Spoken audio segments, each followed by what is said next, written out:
Hey guys, Twigs here. So we're going to be talking about a subject that I have tried to talk about a couple times before in video form, but I just could not wrap my head around how to talk about it because I don't want to come off overly negative, but at the same time, criticisms just can't be ignored. I have been noticing this and feeling this throughout the past year of playing Destiny 2. And as you guys know, anyone who's been watching my content since roughly the beginning of my channel, I've played Destiny 2 quite a lot, quite often. And so to talk about this actually kind of bothers me because I adore this game. I love Destiny 2. Destiny 2 was a game that got me into wanting to be into doing content creation way before Genshin Impact, way before Pokemon. Destiny 2 was what motivated me and made me want to make content on YouTube or any other type of social media website. So here we are. I have to talk about it because this season of the Plunder, has just it has really opened my eyes to things that definitely need to be discussed and looked at.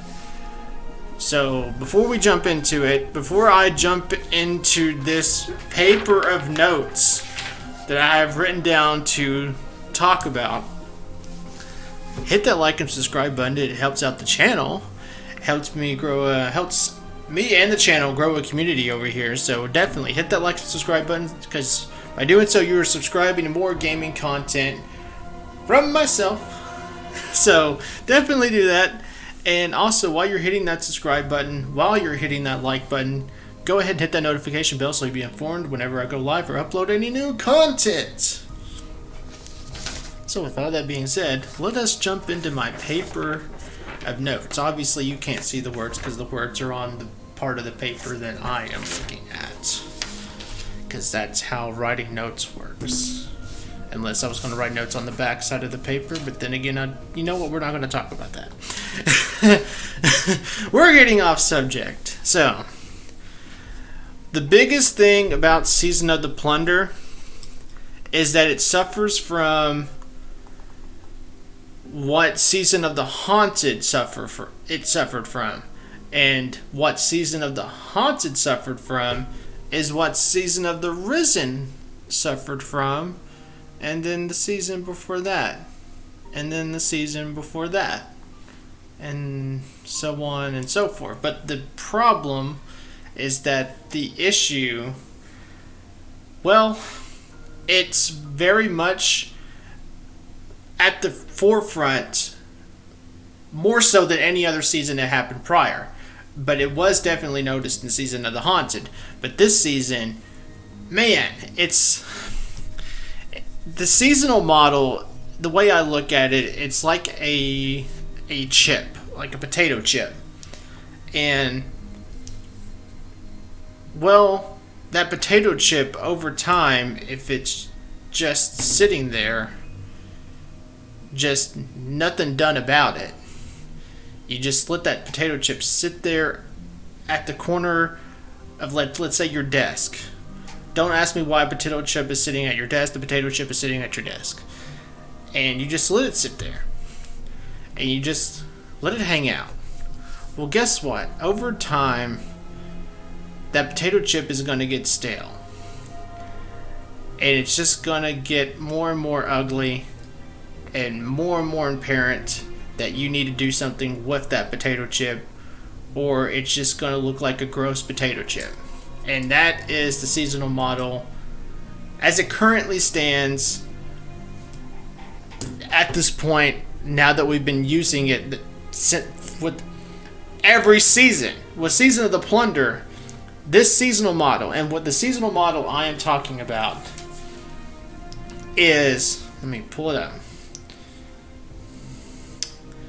is go to the vendor, then go do seasonal activity, because your story is telling you to go do seasonal activity. So in this case, it's going to be either catch, crash, or expedition, or both. Then after you do this story mission, go back to seasonal vendor, you are done.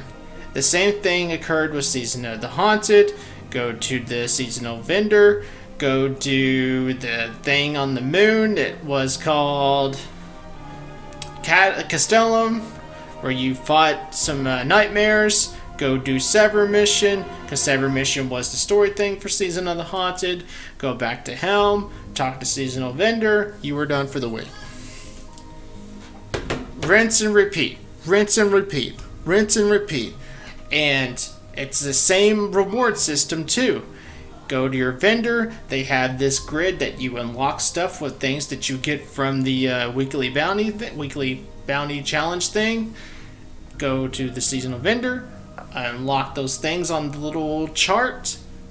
You get bonus rewards that involve doing the seasonal activity. Rinse and repeat, rinse and repeat. And what happens? That potato chip I was telling you about, well, over time, it's really stale, it tastes awful, it's annoying, it's unpleasant, and you just want to throw it away. That's where I was going with the potato chip analogy. That is the seasonal model as it currently stands. And here's the other thing about it. With Season of the Plunder, in order to get some of the currency that you use, which is treasure coordinates, and what was the other one called? I don't have any more. Because I used them. It was treasure coordinates and map fragments. So, you get those from doing other activities. And what are these other activities? Well, they are referred to as the core playlist, being Crucible. Trying to do this backwards is annoying. Crucible, Gambit, and Vanguard. Well, you know what's really great about those core playlists? Vanguard strikes have not changed in years. And it's the same thing for years. We still have strikes in this game, like Lake of Shadows, that have not been updated or touched in the genesis of Destiny 2. Lake of Shadows has been the same. The only time it was ever slightly changed is when it was updated. By updated, I mean its Nightfall versions with champions and stuff. But is it still the same strike, beat for beat, when it comes to how you go about progressing the strike? 100%. So technically, it's still the same strike, even if it's its Nightfall version.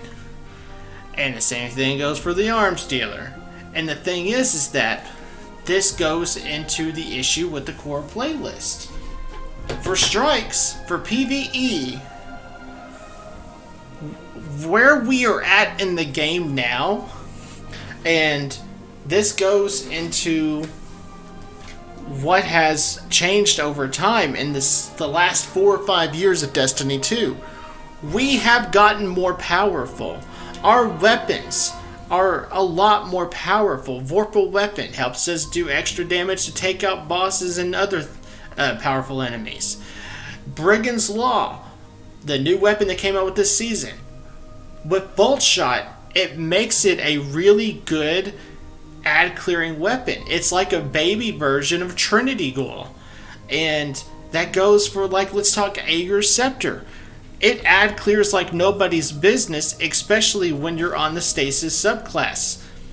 And this goes for other weapons, and more importantly, where we're at when it comes to our subclasses. Subclass 3.0. It is now currently It's the format that we're using with every subclass. Solar and Arc and Void. We are so powerful that now when we go and do this content that's been in the game since like I said, the genesis of Destiny 2, Lake of Shadows, Arms Dealers, so on and so forth when it comes to these PvE activities like strikes. Because remember, we're talking about the core activities, the core playlist activities. Nothing stands against us. Every enemy that looks our way immediately dies when we just literally, in a case of a warlock, snap our fingers. Nothing stands a chance. And so now the game feels, again, to go back to the old potato chip, feels even more stale when we go to those activities and nothing phases us. So this stale seasonal model already makes and emphasizes the staleness of the other core playlist activities that are already here in the game. And that's the bigger issue. Stale seasonal content model just makes a stale game feel more stale. Now, let's talk about the activities that came with Season of the Plunder and makes Season of the Plunder possibly the worst season it's ever hit Destiny 2. Catch Crash. A game mode that involves 2 catch fallen ships or Elixni, where we are battling it out on these catch ships. Well, when it comes to now, I'll give anything in this game its fair shake. When it comes to the layout of the map, the activity itself, it's pretty cool. Like I said, it's 2 catch ships duking it out. You're defending your ship, and then you're jumping over to the enemy ship, and then you're taking out the boss of the catch ship. And when you're looking at it, when you just lay it out like that and you talk about it, it sounds neat. And the first few times it's pretty neat. After, let's say, 1,000 more runs of it, it gets old. And what makes it feel more old is that once the newness of it wears off after the first 5-ish times that you do it at the beginning of the season, you start to notice what Catch Crash is. Catch Crash is basically a watered down version of, well, really good activities that were similar to this back in the day. The activities I'm referring to is the Menagerie from Season of the Opulence and Sundial, which was a similar activity, but it felt cool because it was the second version of Menagerie using that same formula. Sundial was the activity that came with Season of the Dawn. And those were 2 good versions of this. Menagerie being the one that pioneered that type of activity that Catch Crash is. What I'm talking about is you load up, you do an opening activity. In Catch Crash's case, that you're arming these like cannons that are shooting at the enemy ship. You go after the opening activity, you go in, it'll randomly pick one of 3 activities for you to do. You do it, and then it'll pick one of the other 3 possibilities. So in this case, now you're doing a 50-50 with the 2 other activities they'll tell you to do.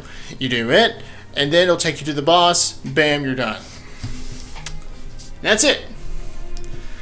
Whereas what what made Menagerie unique is that it had several different activities that you could possibly have done. And Sundial, it just felt bigger because it was a bigger arena. It was one of three. You would have done. There was three different possible outcomes after the opening activity, kind of like Catch Crash, and then you go and fight the boss. But Sundial just felt cool because you were dealing with time travel, and like I said, it was the second version of a Menagerie-esque activity. Catch Crash is one way down the road when we've already experienced several, like the one from Season of the Splicer, the other one from Season of the Lost, and so on and so forth. There's been several iterations of Menagerie-esque activities that Catch Crash copies. That's the problem with Catch Crash. It is a lesser version of a great activity from the past. And now we need something new. We need something different. Not another Menagerie-esque activity. Now, the other activity from Season of the Plunder, Expedition. It's a 3-man activity. I'll be very quick about this. It's basically the forges from Season of the Forge, the Black Armory season. But instead of throwing balls at a forge, you're throwing balls at a fallen land tank-esque cart thing. Then you transport it to another spot, throw more balls at it, and then you fight the boss. Sounds a lot like the Forge from Black Armory. Only you're throwing golden ingrams instead of balls. And the Forge, or the fallen cart thing, moves. At least they tried to make it seem different. So, the other thing is that there's also the issue where people that are doing the activity to progress in the story or just doing it to do it are counterintuitively playing against players that are going for the title, just based on the goals that each player will have to go for. If you're trying to do the activity just to get for the story mission, you're going to be wanting to progress the activity fast. Anyone that's going for the title, they have to kill enemies called ruffians. Ruffians are on a timer, so you have to purposely extend the activity to make the ruffian spawn. Issue here is that you got one player trying to get through the activity as fast as possible, another player trying to get through the activity, trying to delay the activity to get their enemies to spawn, and you got two players working against each other. That also hurt the Expedition playlist, making the activity very unpleasant for two camps of the player base. So, Catch Crash, knockoff of a great activity from the past, one in the line of many. Expeditions, a very underwhelming activity. So, we went for the activities. What else could be the issue with Season of the Plunder? Well, the funny thing is that if you go back to my video a while back, 3 months ago actually, where I talked about Season of the Haunted, I had the similar criticisms about Season of the Haunted, but what I always kept going back to was that Season of the Haunted story was really good. So hopefully I could say the same thing about Season of the Plunder. Maybe Season of the Plunder's story was really good, because the narrative was what carried Season of the Haunted the prior season. Maybe it carried this season. No, it didn't. It didn't at all. In fact, I was kind of disappointed by that. I was hoping that the narrative would actually carry this season like the narrative carried Season of the Haunted. Well,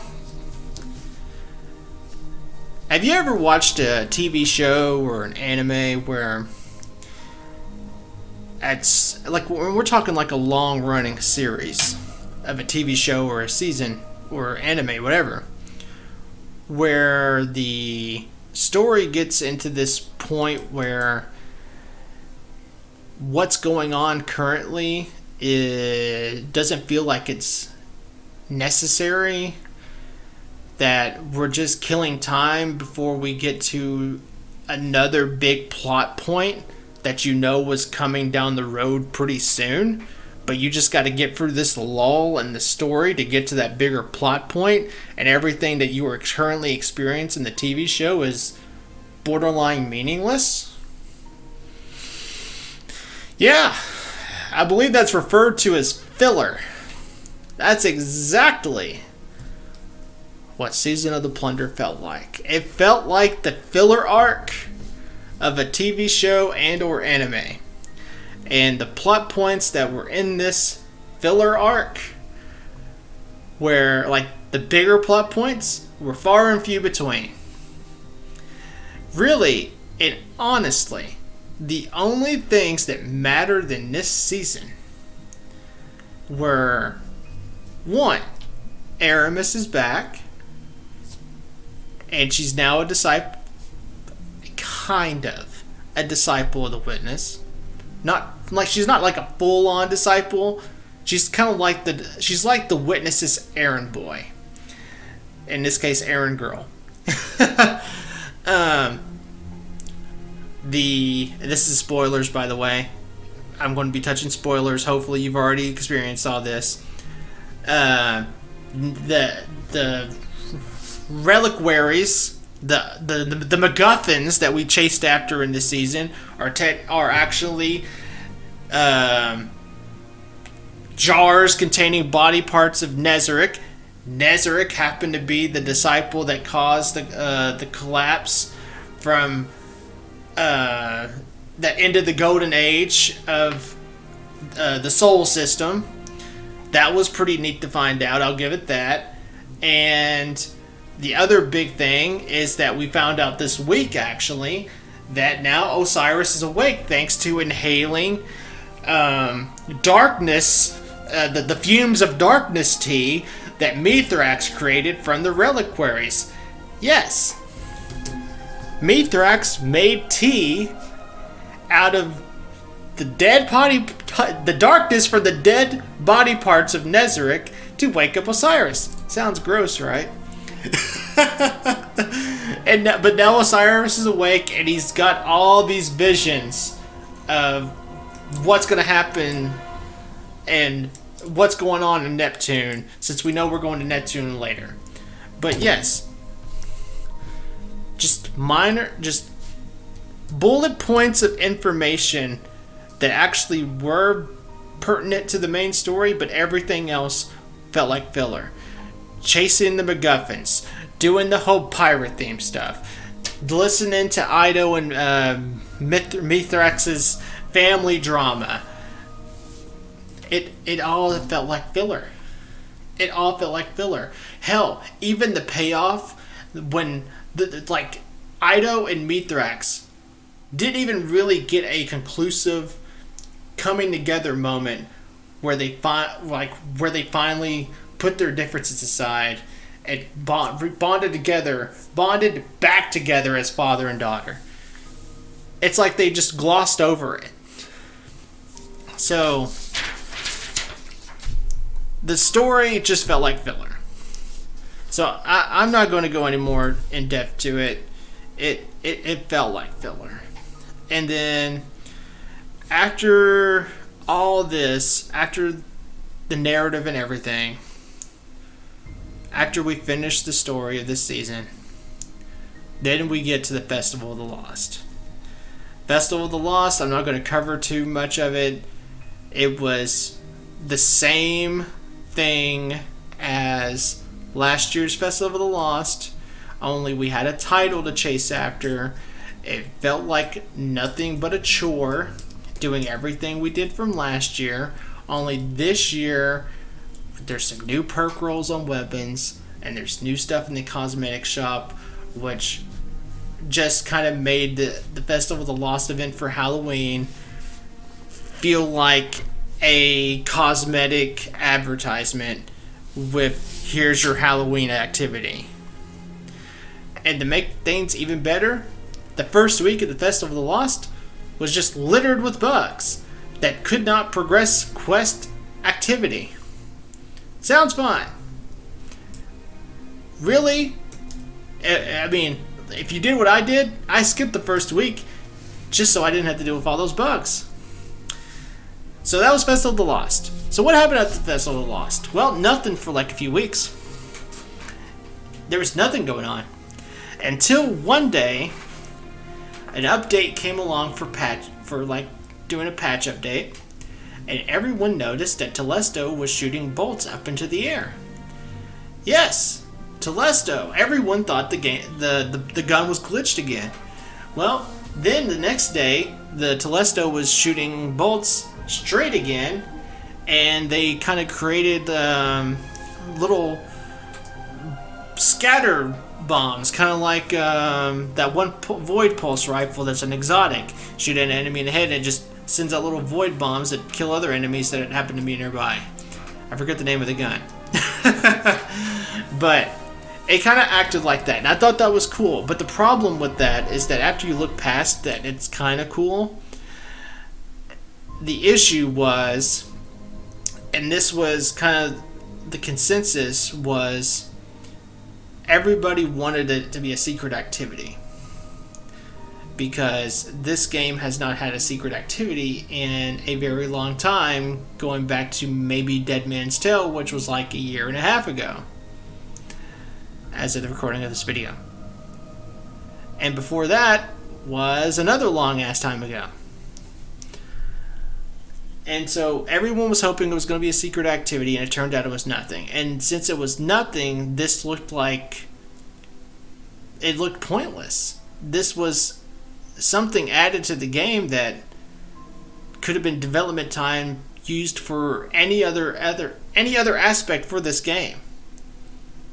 This was development time that could have been used to working on other bugs and issues of the game, other content. Why waste time on just a little gag to meme on Telesto when you have other issues going on in this game? And so then we get into the next thing that came after the little Telesto meme moment. The community event, where we went and helped fix the Elixni quarter of the last city. So what was the community event?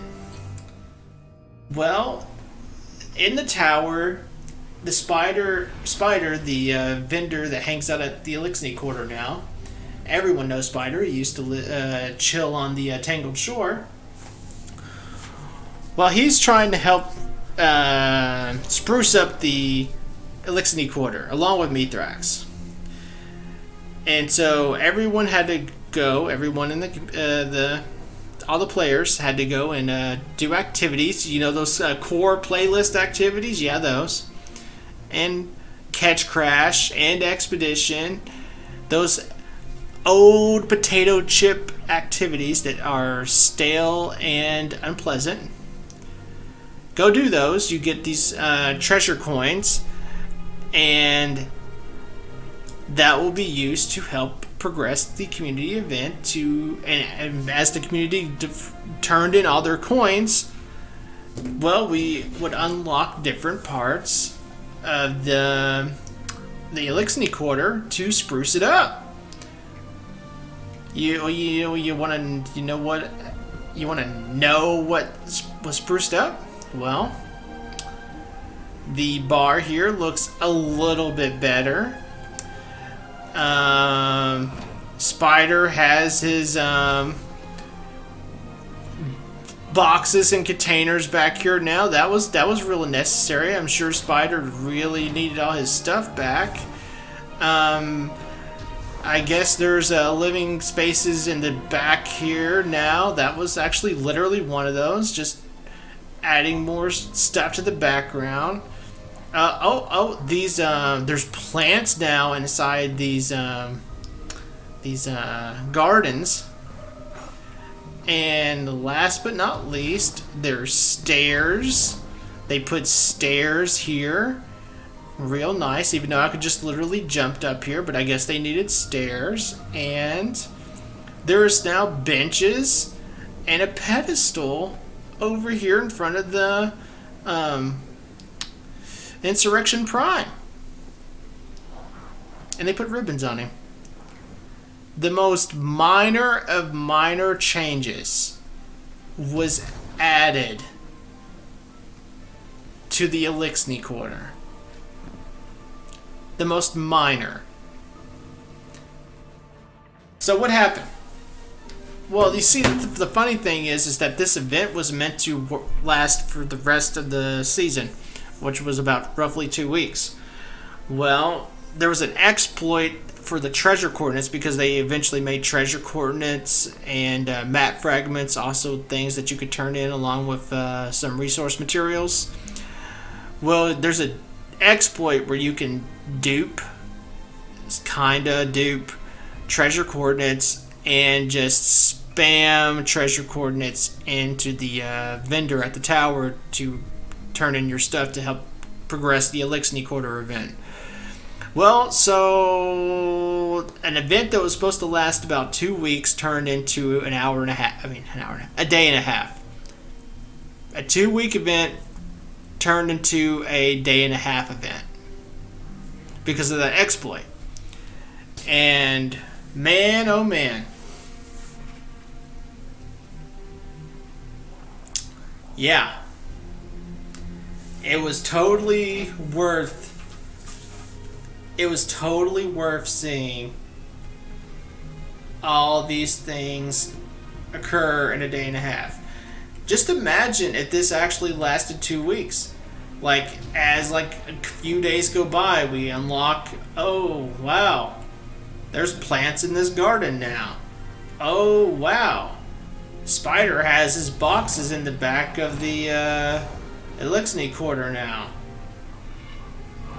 Yeah. That would have not felt too good.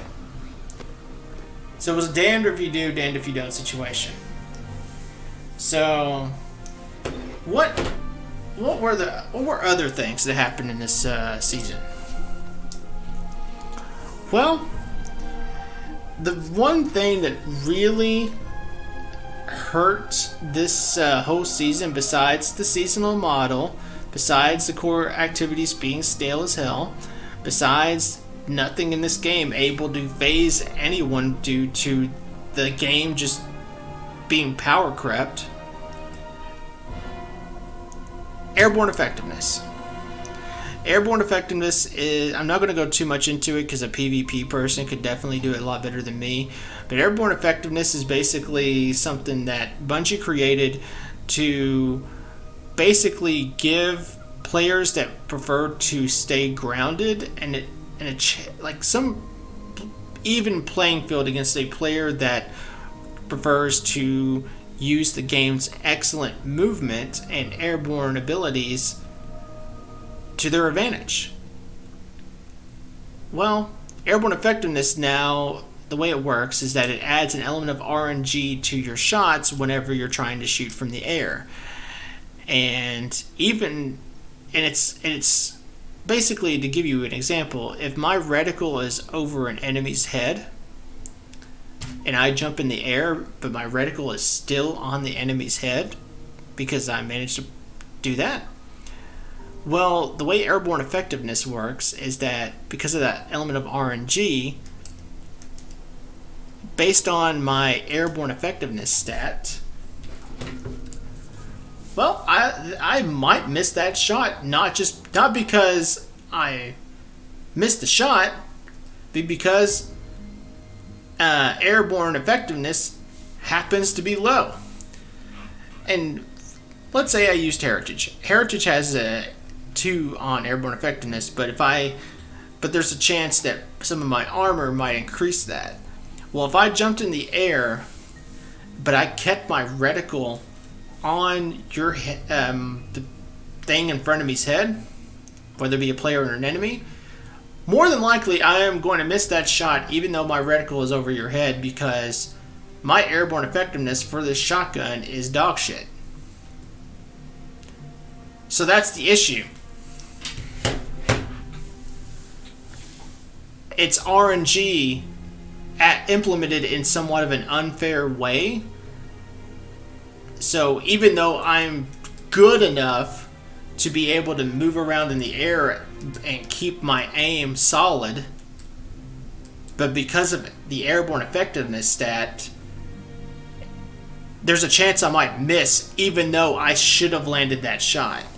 And so imagine that, but in PvP, where you are missing shots that you should have landed only because a stat has an RNG, a bit of RNG implemented into it. And it's not just PvP, it happens in PvE as well. I made a video a long time ago, I wouldn't say a long time ago, it was a few months ago, showing that airborne effectiveness even affects PvE. So PvP is basically floundering because of airborne effectiveness ruining the game, and also several other issues that I'm not going to dive into because I'm not a PvP person. I am more so a PvE person. But that is everything that pretty much killed this season, and why I would argue Season of the Plunder is possibly the worst season of Destiny 2 ever. I would say this season is possibly worse than Season of the Worthy. In fact, I would put Season of the Plunder worse than Season of the Worthy. And at least with Curse of Osiris, you knew what you were getting. You knew you were getting a story. You knew that you were going to be getting most of that content from Curse of Osiris at the forefront of the expansion. With Season of the Plunder, you knew that there was going to be content dripping out. I mean, that's what you call it, the content drip marketing. But it turned out that what we were getting was bad. It was real bad. So I'm going to say it. And I'm more than welcome to see you guys in the comments. Give me your all's opinion, because I like discussing these things. Do you agree that Season of the Plunder is probably the worst season of Destiny 2? I would say so. And like I said, I'm more than happy to talk about this in the comments. So definitely head to the comments and let me know what you guys think. But I'd say it. Season of the Plunder, worst season of Destiny 2. And so that's my thoughts. That's my rundown of this season. My thoughts on it. I try to organize my thoughts as best I could. But I hate saying all this, because Destiny 2 was and is, it's still one of my favorite games. But you gotta call a game out when it's doing bad. Because once you get that discussion out there, the discussion can be had and maybe something can change. The more people talking about this season and giving it its fair bit of criticism, the more likely change can happen. And I think that's what's important, is that we have a constructive discussion about this, because that's what can make change.